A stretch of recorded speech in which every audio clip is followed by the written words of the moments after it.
Monsieur Tiani, le Bénin ne va jamais vous attaquer parce que le Bénin c'est le Niger et le Niger c'est le Bénin. Donc, drone, nous avons, si moi j'ai de l'argent, je vais augmenter au gouvernement béninois pour acheter plus de drones pour combattre les terroristes. Pourquoi ils achètent en quantité et en qualité et nous n'avons jamais dit que les drones là que le Niger ou le Burkina Faso ou le Mali achètent, c'est pour déstabiliser le Bénin. On n'a jamais dit ça. Pourquoi vous achetez pour finir avec les terroristes et nous-mêmes nous achetons nos drones pour neutraliser, comment on appelle, les terroristes. Donc, de là, on devait se mettre ensemble, le Bénin et le Niger, avec nos drones, si on est sincère. Si on est sincère, je dis si on est sincère, on va finir avec le terrorisme dans la région. Mais, je vous jure, tout ce qui se passe, c'est la colonisation, c'est le néocolonialisme qui veut revenir. Ils peuvent s'entendre. Donc, nous, peuple, on va prier pour que Dieu apaise le cœur des deux chefs d'État et surtout les autres chefs d'État de, comment ils ont appelé, AES. Voilà, parce qu'eux-mêmes ne croquaient con. Quand on a fermé la frontière, vous savez comment le Burkina Faso profite? Avant que nos commerçants et choses arrivent au Niger, c'est beaucoup. C'est une perte. Ce n'est pas un péché pour nos deux chefs d'État. Pourquoi nous souffrons? Donc, ce que moi je demande aux deux chefs d'État et à nos gouvernements, pardon, ils n'ont qu'à, chacun n'a qu'à mettre l'eau dans son vin, comme vous le dites, et on va s'entendre. Ça va finir et tout le monde dira, dans peu de temps, la frontière sera ouverte.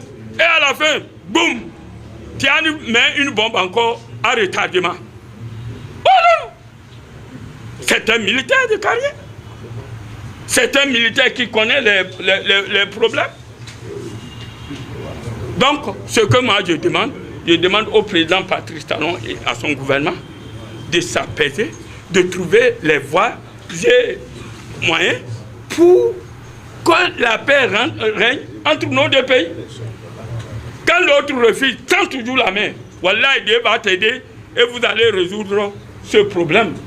Ainsi donc, mes chers frères, c'est ce que moi je peux dire. La vérité est une, même si tu es seul. Le problème entre le Bénin et le Niger, chers frères, dites-nous, on n'a qu'à se dire la vérité. Il faut que nos deux chefs d'État soient humbles. Ne se laissent pas manipuler par les Occidentaux, de tous les côtés.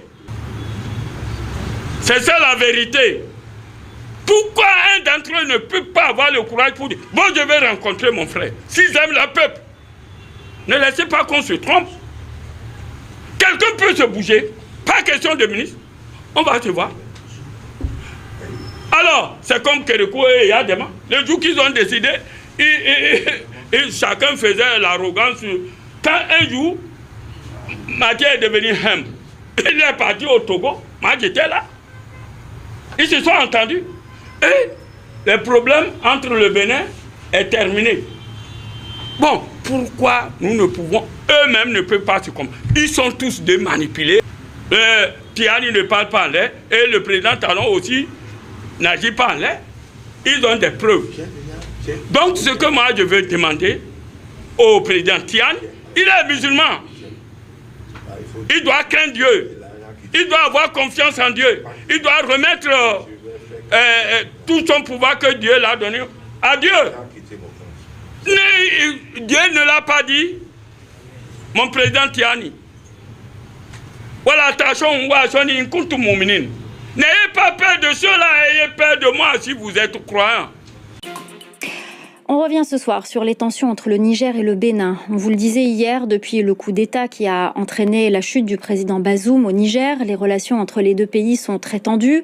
Les relations semblaient se réchauffer entre le Bénin et le Niger avec la nomination des ambassadeurs. Mais le 31 décembre, regain de tension, le Niger accuse le Bénin d'implication dans des actes terroristes. Le ministre béninois des Affaires étrangères a aussitôt dénoncé ces propos et il est avec nous ce soir, Cheikhoun Bakary. Bienvenue sur notre plateau. Merci d'être avec nous et d'être venu réagir. Comment expliquez-vous ces accusations récurrentes du général Tchiani ? Bonsoir, merci de m'accueillir aujourd'hui. Alors, je pense ce n'est pas à nous, côté Bénin, d'expliquer ces accusations. Nous les avons accueillies avec consternation et préoccupation.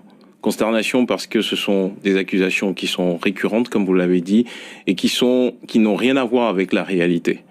Elles n'ont rien à voir avec la réalité, elles n'ont rien à voir avec ce qui se passe réellement sur le terrain et la politique que le Bénin ne cesse de mettre en œuvre depuis un certain nombre de mois pour nous assurer que dans notre espace géographique, dans notre espace sous-régional, nous puissions avancer et traiter les questions de fond qui nous préoccupent tous en fait. Préoccupation parce qu'elle vient, comme vous l'avez dit, à un moment où nous étions dans une approche de normalisation, de rétablissement d'une situation que nous avons pu connaître et que nous avons tous déploré à un moment donné. Dans tous les cas, comme nous l'avons dit, nous dénonçons cette attaque une fois de plus, en fait, ces accusations et nous appelons réellement à ce que le dialogue soit serein, que le dialogue soit rouvert et le Bénin aura toujours la main tendue. Nous avons proposé pour rétablir la confiance il y a de cela plusieurs semaines de manière officielle que des rencontres soient organisées entre nos autorités militaires de manière à ce que entre autorités chargées de la sécurité, ils puissent rétablir cette confiance. C'est ce que je refais aujourd'hui. Je lance un nouvel appel pour que nos autorités militaires puissent s'asseoir ensemble. Nous avons même offert, le président de la République a offert la possibilité pour les autorités militaires nigériennes, en compagnie des autorités militaires béninoises, de pouvoir visiter notre territoire national, parce que le Bénin, depuis 1960, n'a jamais accueilli une base militaire. Eh bien justement, ça fait partie des accusations ou des soupçons, en tout cas du Niger, et notamment une base militaire française. Hein, c'est ce que sous-entend souvent le Niger à votre rencontre. Ça fait partie des accusations. Est-ce qu'il y a des bases militaires françaises ou étrangères au Bénin définitivement ? D'abord, je pense que le choix d'avoir une base militaire, une présence militaire étrangère sur un territoire est un choix souverain. Chaque État détermine sa politique de défense et détermine les relations dans lesquelles elle veut s'établir. Le Bénin a une doctrine diplomatique qui est suivie depuis 1960. Et je dis, depuis 1960, nous sommes l'un des pays sur le continent africain, en Afrique de l'Ouest, à n'avoir jamais accueilli de base militaire, quelle qu'elle soit. Ça ne veut pas dire que demain ce ne sera pas possible, mais à l'heure actuelle, depuis 1960, ce sont des faits. Il n'y a jamais eu de base militaire étrangère au Bénin.